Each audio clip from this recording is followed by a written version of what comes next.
we have to stay quiet because the kid that I'm currently nannying is taking a nap, and I've just been sitting here like filling my time.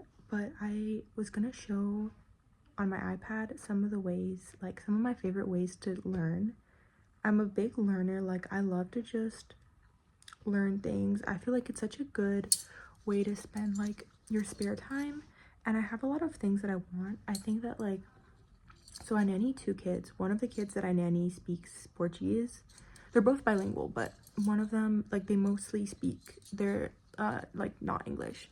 So one of the kids I nanny speaks Portuguese, and one of the kids that I nanny speaks Spanish. And it's been such a good opportunity to, so when I was a kid, I was fluently trilingual, because my mom is Brazilian, and I spent the first 2 years of my life in Brazil, and then 3 years really, and then we moved to Peru. So I spoke fluent Spanish when we moved to Peru. But then when we moved back to the States, I really stopped speaking my languages as fluently because I didn't have the incentive. And I mean, we always, like, my mom always spoke Portuguese to me and all these things, but I didn't really speak back. So I think I just started losing my language skills. And but I've really picked up fast this year because I've just been around a lot of Brazilians for the first time in my life. And well, when I went to university, I also took Portuguese classes up to advanced level, but I would say I wasn't even as fluent, I think, as I wanted to be. But since I've moved here, I've just been constantly in environments where I've had to be speaking other languages, and I think it's been really good for my language skills. So now I'm like elevating. So definitely, if you can get yourself into an environment where you're speaking with native speakers, it's like the best thing to do. But I've also been doing a lot of side learning. I think I want to be better. I definitely want to get better at my Spanish. So I have been just incorporating some things this year that I think have been really helping me to get like more fluent. This is my iPad. Look at this. I got this case off of Etsy. Unfortunately, it wasn't a good enough case to stop my iPad from cracking. So my iPad's a little bit busted right now. My vision board that I made forever ago. That has just been, you know, my image. So I'm gonna show some of the things that I'm gonna show some of the apps and the things I like to use to just keep learning. Okay, first of all, I do a lot of reading on my iPad. I really like reading on my iPad. The thing is, I need to actually cave and buy one of the apps where you can just, you know, do everything on it, like, you know, like keep your books, but I haven't been. So I have like on 10 different apps. Okay, I have like this is the one I'm using right now. So let me show you. This is the book I'm reading right now, Surfing Uncertainty. I swear to God, if it didn't keep my bookmarks again, I'm gonna be really, really upset. But oh, you can see, okay, I do a lot of annotating. Look at this. A lot of annotating. I do a lot of reading on my iPad. And it's just good, you know. I think I can't always afford to buy like Kindle books and things, like, you know, sometimes it costs a bit too much. You can find, I think when you can, you should definitely try to pay for the book, but I honestly find most of my books just for free online. Like, I just search the name of the book and then PDF, and I've been reading a lot of books that way. I have a Kindle, but I haven't, since I've gotten my iPad, I think I've just used my Kindle less. Like, I feel like Kindles are good for like a road trip or something, but it's nice, like, I think it's good to have it like big here. But I was just gonna show, like, I have my Kindle app, and you can see, like, I download stuff all the time. Like, I'm always downloading books, downloading like little studies to read and things like that. So I just read a lot of things here. Like, you can see, I was reading Pedagogy of the Oppressed. I got this for free online. I just searched the PDF. Look at that. This is the end of the book, but I also did a lot of annotating in this one. But lots to learn. But it's just a good way to keep, you know, I think if it's like a barrier to be like, you know, I can't afford books, like, it is nice. Kindles don't cost too much. Like, my Kindle is just like the normal type, and it cost me probably definitely under like, I don't know, maybe it was like 50. I think I got mine refurbished. It might have been less even. And you can just download a lot of things online and just, there's like so much to learn. So definitely recommend. And then when I lived in New York, I used Libby, and Libby's a library app. I guess now it's probably not going to show, but I also had the library app from my public library here, and you can get a lot of books for free from the public library, and audiobooks as well. Like, you don't need an Audible subscription, as much as I actually wished I had an Audible subscription. But you know, there's just a lot of good free books to listen to on just on your at your public library. Also YouTube. Water tower just strange. Okay. Oops. You can find a lot. Let me close out my Curtis Connor video. You can find a lot of good free audiobooks. I used to listen to a lot of self-help audiobooks when I was just like walking around. This was one I actually didn't get to finish. Now I see it's here. But yeah, the one thing, you can just get a lot of good free audiobooks on YouTube, and I know you can on Spotify as well, but I haven't really. I think I listened to Atomic Habits for free on Spotify. But you can just find a lot of good free audiobooks. Now I'm gonna go back to my books and show you for language learning. I think there's so many good. Like, I think that when I was trying to use like Duolingo and stuff, like, I think Duolingo is great, but it just didn't really work for me because I think things didn't stick. Sometimes I think my critique of Duolingo is that you're not sitting very intentionally with like one concept or another, but then you're also using these sort of out of context sentences. So I feel like I was like using it. I didn't think it was really helping me back when I was using Duolingo, but it is a great resource, and it's like, it's a fun thing to do. But instead, like, look, let me go back to PDF books. At the moment, I'm reading Diary of a Wimpy Kid in Spanish. Yeah, like, it's nice because I think that I just get a lot more, like, I just get more immersed, and I just found myself reading like a lot more for a longer time. Oh my gosh, why is it going crazy? For some reason, this specific book is going crazy. To be honest, I got this for free online. Why is it doing this? Anyways, here's Greg Heffley speaking Spanish, you know, Hispanic Greg Heffley. But yeah, I think there's just like, I think it's good to read, like, I think like it's been really helping me to read books to the kids that I nanny, because I think there's actually like, when you're learning a language, I think the grammatical structures, that's the hardest part for me, is just utilizing those correctly.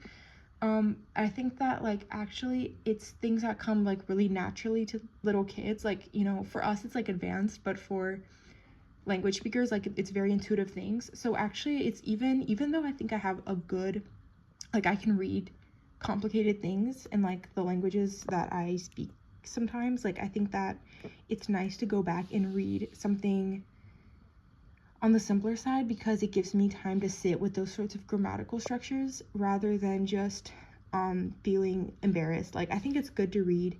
I think little kid books are a little bit, sometimes it's good for me to use to practice like speaking, but I think it's even better to read like middle school aged kids books, because you're getting like sort of a combo, and they're fun, and they're not just gonna seem like too simple. Let me show you, like, okay, this is my favorite language like learning app that I've ever used. Oops. I did pay like good money for this. This one was a splurge for me. I paid like 70 or so pounds for a year-long subscription, but I will say I'm gonna go back and get a lifetime subscription, like, once my year-long one ends, if I have the money, because I use this all the time and it's great. LingoPie, highly recommend. The tape is covering the fact that, so look at, oh wait, no, look at this. So I use it to learn Spanish, and I also use it to learn Portuguese. My Portuguese is drastically better than my Spanish, like by tons, which makes sense because I grew up my mom speaking Portuguese to me. But they just have so much good content in these languages. Like, I've been watching like so many amazing documentaries and things like that. And there's just like, there's a lot to learn. And the cool thing about it, like, let me show you. Watch Amazing World of Gumball. Let me put the volume down. See you later. Okay, this is what's cool about it. It like, okay, straight into Chinese. Look, it's showing you all the words here. Okay, he's speaking Chinese too. Look at this. I never watch it with the English subtitles on because I don't, that's not interesting to me. But, okay. Look at that. It shows you like the words, and then it will add the word to like your vocab list. And then you can later go back and actually practice the vocab. I honestly never like go back. Very rarely do I go back and practice the vocab, but I think it's still really useful to me because I just start to pick up on like a lot more words. I think I've actually seen like a big improvement in my Portuguese just through using this, and just like, also it's just enjoyable. Like, I think there's just a lot of good content. And then there's also like even music. You can like go and practice with like music. Now I will say, because my biggest thing is that I think I wish like I knew more like slang. Okay, so I went and I tried to use some of the Brazilian funk music. I feel like I know enough about what's going on to know that they are like not, this is the one place where I feel like I'm like, okay, some of these words that you're telling me what they mean, I know they mean something about 10 times dirtier than what you're saying. And I don't really expect them to put that into the website, but I think that, yeah, that's just something to know, is that I think a lot of the slang, a lot of the Brazilian music, it's so like, it's actually really like, it's bad, but anyways, like, it's amazing music, but it's just like, I don't know, that's the one place I think that I think that they don't do as well sometimes, is that you're not gonna like really learn the slang here. But look at this. I listen to a lot of music in Portuguese and in Spanish. Like, let me see. Okay. Let me find. I was listening, the last thing I listened to on this was this Sea Creatures podcast. So let me find.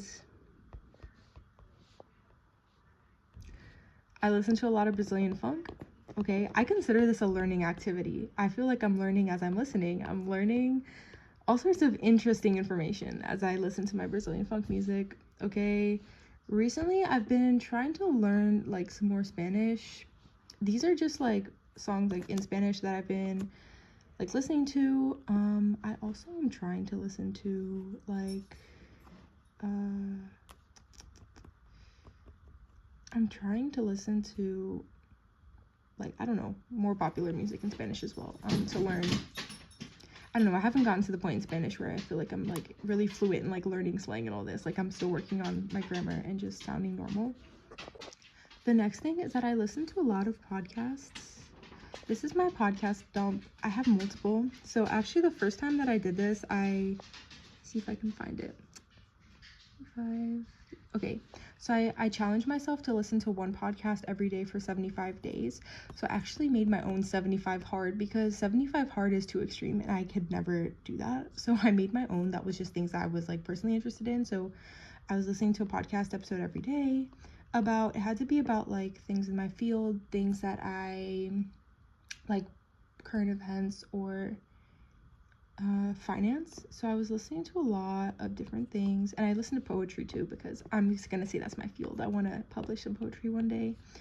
But I learned a lot. Like, I feel like listening to a podcast episode a day, it really does, I start to pick up a lot of information about a lot of things. Like, I started to really start to get a sense of like what kind of poetry I liked, what kind I didn't.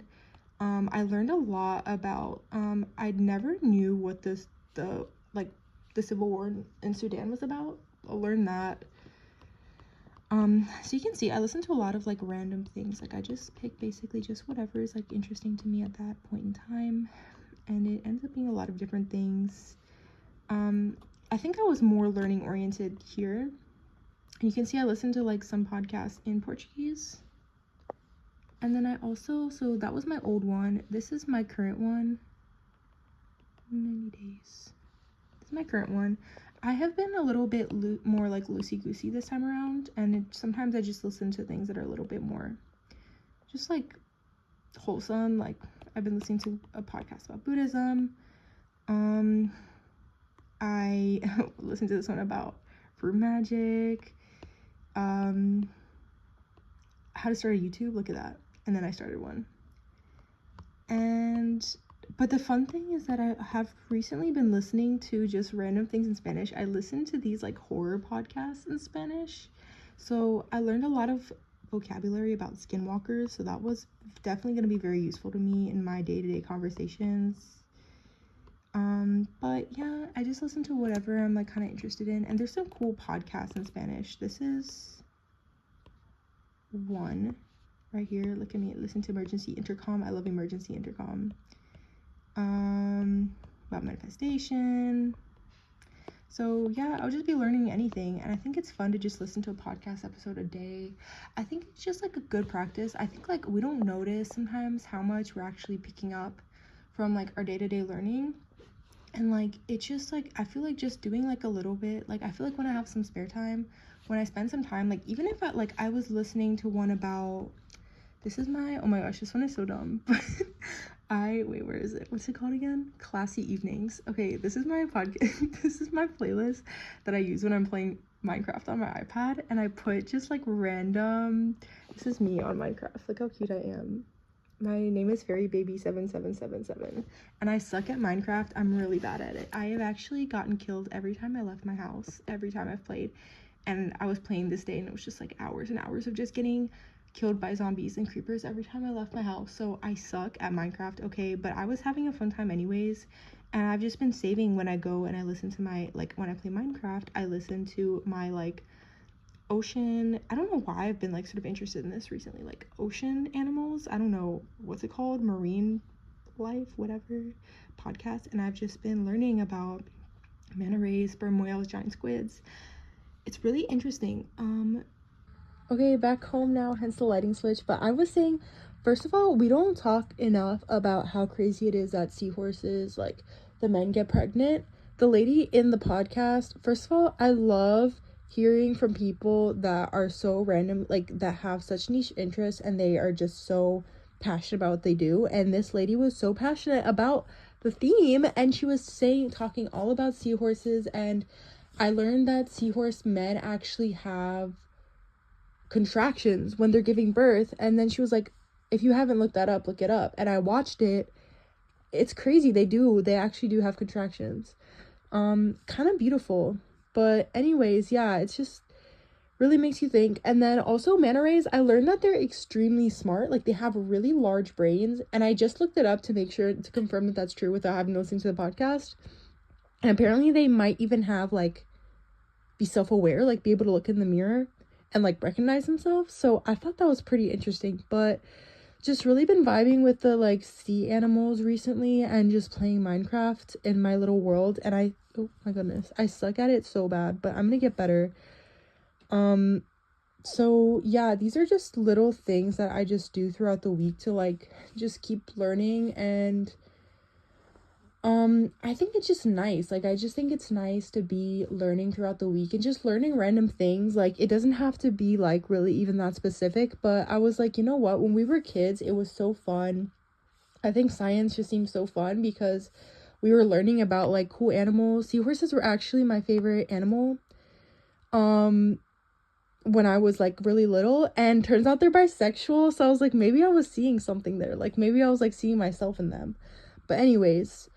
But yeah, I do love seahorses. But I was like, I feel like we used to learn so much about like cool stuff like that, like animals, and why did we stop, right? So anyways, yeah, these are just little things that I do to learn throughout the week, and I think they're fun. And it kind of adds up. Like, I feel like I overall just feel more, I don't know, I feel mentally engaged. I feel productive, and I just feel happier, I think, when I'm just learning consistently. I am crazy.